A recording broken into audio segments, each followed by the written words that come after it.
राहुल गांधी की भागलपुर में वोटर अधिकार यात्रा के दौरान अचानक से वहां पे लाइट चली गई। और वीडियो में मैं आगे बढ़ूं उससे पहले मैं आप सभी लोगों को बता दूं कि आप हमें YouTube पर सब्सक्राइब कीजिए। आप हमें आसानी से ढूंढ सकते हैं, साक्षी जोशी बस आप टाइप करेंगे, तमाम तरह के कीवर्ड्स आ जाएंगे जिससे आपको मैं आसानी से मिल जाऊंगी। आपने अगर सब्सक्राइब नहीं किया है तो कर लीजिए और सब्सक्राइब किया हुआ है तो वीडियोस देख डालिए। आप देखिए यहाँ पे इन्होंने लाइट ऑफ कर दी, लाइट काट दी।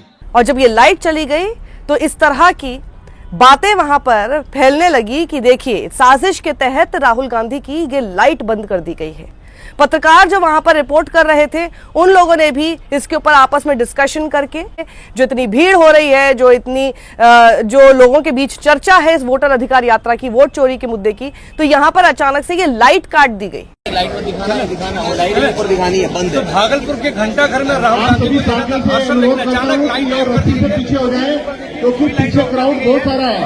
कोई टोटल ना हो, आपसे निवेदन है हाथ जोड़कर भैया रस्सी से पीछे अनुशासन को राहुल गांधी जी की यात्रा जो सासाराम से चलकर वोटर अधिकार यात्रा आ रही है, आप देख सकते हैं कि आज लगातार भागलपुर के अंदर जो जन सैलाब हुआ है उसके व्यूज आपको लगातार मिल जाएंगे। उस यात्रा को देखते हुए अभी तक लाइट जल रही थी, अचानक से लाइट बंद कर दी गई, जबकि वो नेता प्रतिपक्ष हैं, उनके साथ में तेजस्वी यादव है, राहुल गांधी जी हैं, और जबकि सुरक्षा के मद्देनजर ये बहुत ज्यादा अहम बात है कि ऐसे मौके पर लाइट को बंद कर देना।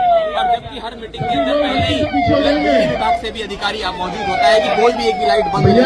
आप देख सकते हैं किस तरीके से सभी लोग रस्सी से पीछे हो जाए। बंद किया गया राहुल गांधी जी के आने से पहले। आप सबसे रिक्वेस्ट है रस्सी से पीछे हो जाए।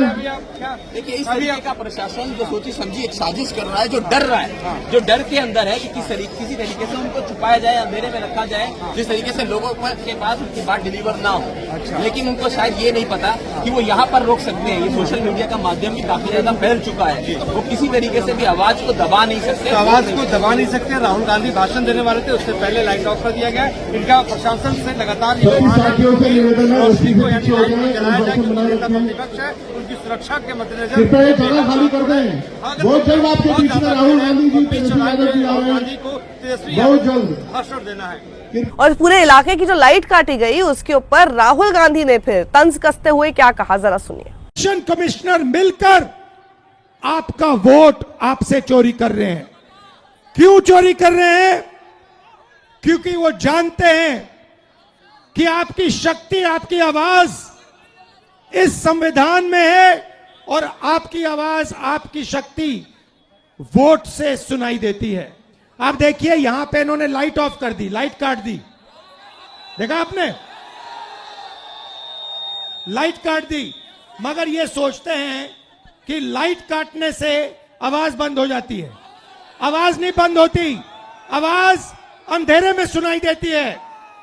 और इसीलिए ये आपकी आवाज को बंद करने की कोशिश कर रहे हैं, कह रहे हैं कि भैया आपका जो हक है, जो वोट है, वो आपसे ले लेंगे। महाराष्ट्र में चोरी किया, हरियाणा में चोरी किया, कर्नाटक में चोरी किया, अब बिहार आए हैं और बिहार में इस यात्रा ने इनको मैसेज दिया है, भागलपुर ने, गया ने, पटना देगा कि बिहार में एक वोट चोरी नहीं होने देंगे। एक वोट चोरी नहीं होने देंगे। पर ये इतना भी आसान नहीं होने वाला है महागठबंधन के लिए। आपको पता है गया जी में नरेंद्र मोदी के साथ मंच शेयर करने वाले 2 आरजेडी विधायक थे। आरजेडी के ये 2 विधायक, जिनके लिए आरजेडी कह रही है कि काफी समय से इनके साथ इसी तरह की प्रॉब्लम्स आने लग गई थी, हमें पता था ये छोड़ेंगे और ये जा सकते हैं, ये काफी समय से इस बात की अटकलें लग रही थी, लेकिन ये थोड़ी पता था कि सीधे पीएम के साथ मंच पर दिखाई देंगे ऐसे समय पर जब बीजेपी उनको भुनाएगी। विभा देवी और साथ ही प्रकाश वीर, ये 2 आरजेडी के विधायक हैं जो मंच पर दिखाई दिए नरेंद्र मोदी के साथ। कौन है ये दोनों विधायक और कितने इंपॉर्टेंट है, आइए इसको समझते हैं। तो प्रकाश वीर दरअसल है राजौली के विधायक। 2020 में जो विधानसभा चुनाव हुए थे उसमें भारतीय जनता पार्टी की तरफ से कन्हैया कुमार नाम के एक उम्मीदवार को उतारा गया था, लेकिन प्रकाश वीर ने उनको पटखनी काफी अच्छे मतों से दी थी। 12,593 मतों से इनको हरा दिया था। प्रकाश वीर की गिनती वैसे कैसे नेताओं में होती है, जरा सुनिए। ये ऐसे नेता हैं जिनकी स्थानीय लोगों पर अच्छी खासी पकड़ मानी जाती है। प्रकाश वीर की पहचान एक स्थानीय राजनीतिक और सामाजिक कार्यकर्ता के रूप में होती है। कहा जाता है कि वो स्थानीय स्तर पर लोगों की समस्याओं को उठाते हैं और सामाजिक मुद्दों पर अपनी आवाज को बुलंद करते हैं। मैं अखबार के हवाले से आपको बता रही हूं। लेकिन कहा यह भी जा रहा है और यह भी बताया जा रहा है कि आरजेडी की ही लाल सूची में प्रकाशवीर काफी समय से थे। ये जो राजौली इलाका है ये दरअसल नवादा में आता है और जब अभी हाल फिलहाल ही जब अपनी वोटर अधिकार यात्रा को नवादा के इलाके से गुजारते हुए आरजेडी जा रही थी, उस समय ऐसा कहा जा रहा है कि वहां पर कुछ लोग आए थे, तेजस्वी यादव को आके उन्होंने प्रकाशवीर की शिकायत की। राजौली वाले इलाके से उन्होंने प्रकाशवीर की शिकायत की, जिन शिकायतों पर तेजस्वी ने हामी भी भरी। अब पहले से ही आपस में ये सब चीजें ठीक नहीं चल रही थी इनके बीच। क्या इस वजह से इनके लिए बहुत आसान था कि भारतीय जनता पार्टी ज्वाइन कर ले या फिर तोड़ कर लेकर आए हैं? ये दोनों ही चीजों पर डिपेंड करेगा कि आखिर कितनी बड़ी क्षति आरजेडी के लिए है। अगर वो पहले ही लाल सूची में चल रहे थे और वो नहीं चाहते थे उनको, तो उनका तो जाना वैसे भी इसका मतलब तय ही था, क्योंकि कहा जा रहा है कि आरजेडी का आला कमान पहले ही नाराज चल रहा था प्रकाशवीर से। तो उन्होंने अपने लिए एक ऑप्शनल जगह तलाश ली, जिसमें भारतीय जनता पार्टी से बड़ा ऑप्शन और कुछ हो नहीं सकता था। वहीं आइए देखते हैं कौन है ये विभा देवी। इनके लिए कहा जाता है कि ये घर की दहलीज से विधानसभा तक पहुंची हैं। नरेंद्र मोदी और सीएम नीतीश कुमार के साथ गया जी में मंच शेयर करने वाली विभा देवी का राजनीतिक सफर काफी दिलचस्प रहा है। विभा देवी 2020 की विधानसभा चुनाव में नवादा सीट से विजयी हुई थी।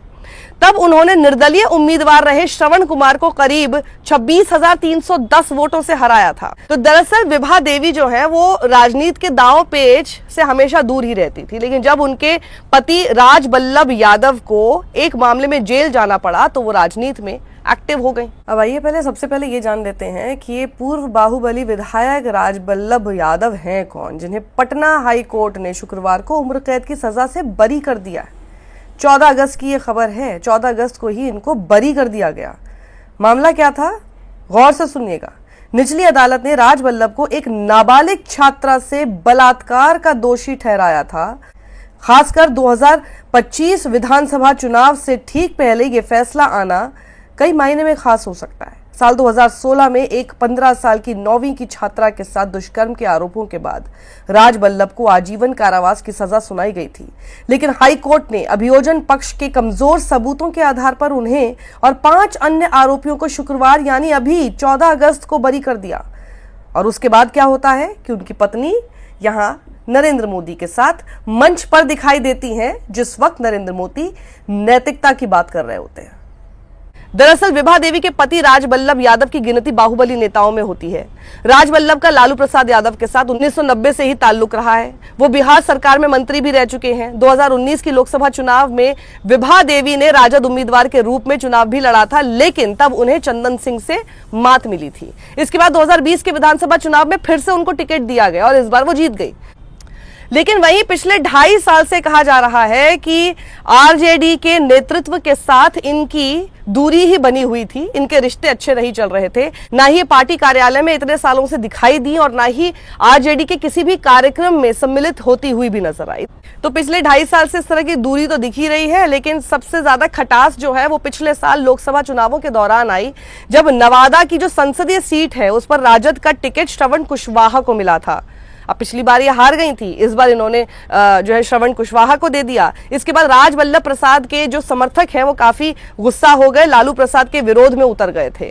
और इसके बाद राजबल्लभ के भाई विनोद यादव ने निर्दलीय चुनाव लड़ने की घोषणा भी की थी। इस सीट पर तब बीजेपी के उम्मीदवार विवेक ठाकुर को जीत मिल गई थी।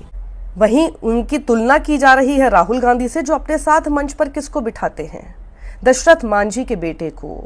उन्हें पानी भी ऑफर करने की उनकी तस्वीर वायरल हुई थी।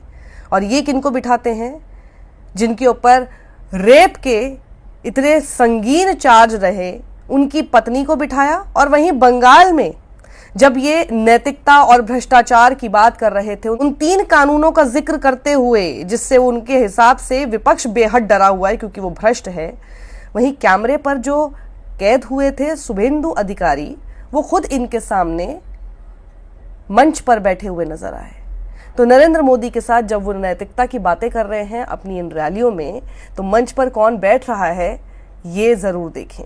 तो ये जिस तरह से वोटर अधिकार यात्रा में आम जनता जुड़ती हुई नजर जरूर आ रही है, लेकिन अपने ही साथ जुड़े हुए लोग जब छूट रहे हैं, जिसका मौका लपकते हुए भारतीय जनता पार्टी सीधे नरेंद्र मोदी के साथ मंच पर खड़ा कर देती है, ये एक बड़ी क्षति के रूप में दिखाया जा रहा है। कितना असर इसका होगा ये आने वाले समय में देखने को मिलेगा। पूरी यात्रा के दौरान किस तरह के राजनीति दांव पेच हैं, किस तरह से भारतीय जनता पार्टी भी अपनी तिकड़म कर रही है, ये सारी खबरों पर पल पल की नजर रखने के लिए हमारे साथ आप जुड़े रहिए। हमें YouTube पर आप सब्सक्राइब कीजिए, और हाँ, अगर हमारे वीडियोस पर आप ज्यादा से ज्यादा कमेंट करेंगे तो वो वीडियो हमेशा सर्कुलेशन में आएगा। और कुछ नहीं करना है आपको, आप अपनी राय कमेंट बॉक्स में जरूर दीजिए। बिहार साक्षी है।